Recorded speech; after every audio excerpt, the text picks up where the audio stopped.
Hello, coming to you from room 205 with just a little different location and way to hear a lecture. This is about poetry and an introduction to poetry. It is essential that we get a very good grasp on poetry and AP English. I know that you have not had a ton of background with poetry and the analysis of poetry, but I need to be able to prepare you for the AP exam where we have poetry that there are multiple choice questions about, and we need to be able to analyze that poetry that likely we've never seen before in our lives, and also write analytically about poetry that we've never seen before in our lives, and all, of course, in a timed manner. So it really is important that it's kind of like a third of the whole AP exam is poetry. So we're going to start with some basics, and some of what some basics are would be a definition of poetry. So I want you to think about, if you had to write out a definition of poetry, what would you say were required elements having to do with poetry? In your notes page, there's a place that says class definition. Go ahead and jot down what you think is essential to poetry, and I'll give you a second to do that. You can pause the video if you'd like to take a second, type in what you think the definition of poetry is, and then we'll come back to that. Okay, maybe you are back with us now, and I know that this class definition from past years often included words like rhyme and meter and rhythm, and super deep meaning and complicated. A lot of times poetry is rhymed and has a certain rhythm or meter, but a lot of times it's not. So that's not always the case. The super complicated part of it, not always. There are some very simplistic poems out there. But what I want you to take away from this is, and this is in your notes here, that poetry is a universal and ancient language. So really it has been written by all types of people in all countries in all ages. How it is universal and ancient. Okay? It's a kind of language, in fact, that says more and says it more intensely than ordinary language. So picture with me, when we're talking about poetry, this is outside of epic poetry, we have a very much condensed statement or a condensed image, way more than if we had a long time to talk about within a short story or a novel or a play. This is very condensed. So that makes the intensity a little bit more than we might expect. Okay? 3 purposes of language. This is all feeding into our discussion on poetry. First is just practical purpose of language. To communicate information, this practical use of language helps us with the ordinary business of living. We just need that practical use of language. Another, and one that we spent a lot of time in English 11 on, is persuasion and argument. Very important piece of our language. We see that through political speeches, advertisements, sermons. In everyday life, this persuasion and the ability to argue is very important. Also, the third purpose of language that we're going to talk about is the literary purpose. So what that is all of our experience with literature, with novels, short stories, plays, and poems. They exist to bring us sense and perception of life, to widen and sharpen our contacts with existence. But really, the concern of literature is with experience. Literature increases the range of our experience.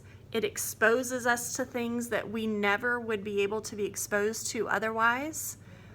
And it also acts as a magnifying glass to clarify for us what we have been exposed to kind of be able to have a glass here that we can see ourselves in other situations. So those three purposes of language are important, and distinctions among those three are not always clear cut. We can obviously have a persuasive literary document, right? Okay, I am going to move to a discussion on the poem called The Eagle by Alfred Lord Tennyson. But before you look that poem up, there's a link in your notes. I want you to, there's a few notes for you to take beforehand. So I want you to pretend that we have a project on eagles. I tell you, this is probably like the type of project that you miss. I picture like elementary school. You have a project on eagles. What kind of information would you want to obtain? And then how would you obtain that information? Where would you go to get that information? So I want you to pause me for a second and take a few notes on what kind of information would you want to get about eagles for your project. Well, we're going to picture this as a poster project, a display. And then what sources would you turn to get that information? Okay? Okay, we're back on our project on the eagle, right? What kinds of information did you want?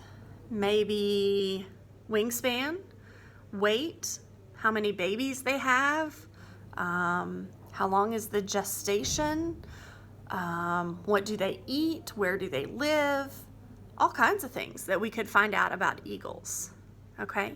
And where would you turn for this information? I know a lot of you probably would think, I'll Google it, right? So the internet is a huge resource, but where would the internet take us for those kinds of pieces of information? I'm thinking kind of like encyclopedia type articles probably. So we could do that. We could look in encyclopedia type of sources. Where else could we look? Maybe some of us might have thought to take a field trip, maybe to an eagle preserve. Maybe we could have done that. But unless we want the information just for practical purposes, like just for that one poster project, we may feel disappointed. We may feel like our sources are not giving us enough information for what we would like. In fact, we may find the eagle just a museum specimen, not as a living creature. For that, we need to turn to literature. So I want us to look at this poem together. I have all of it pulled up here, pardon my fingers, and all the getting things ready for you. By Alfred Lord Tennyson, The Eagle. He clasps the crag with crooked hands, close to the sun in lonely lands, ringed with the azure world, he stands. The wrinkled sea beneath him crawls, he watches from his mountain walls, and like a thunderbolt, he falls. Okay, I want you to think about what were some differences between those two stanzas.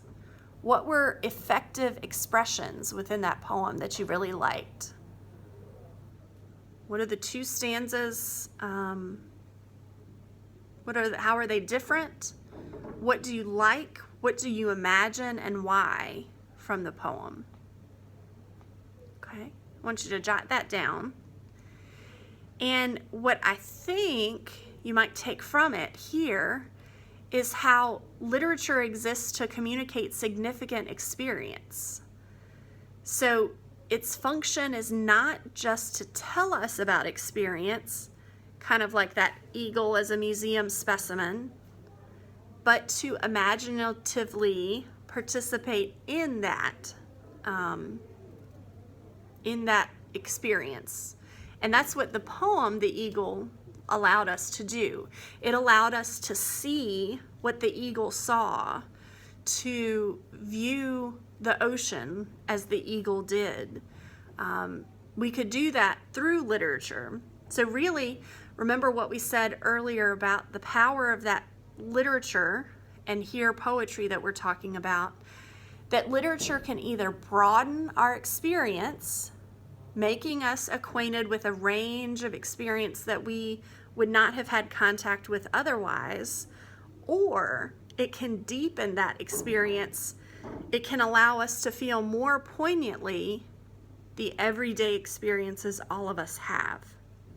Okay? I think I will pause on this particular section of the notes and come back to 2 errors when approaching poetry, and a couple other poems called Winter and Dulce et Decorum Est. So more to come. Stay tuned.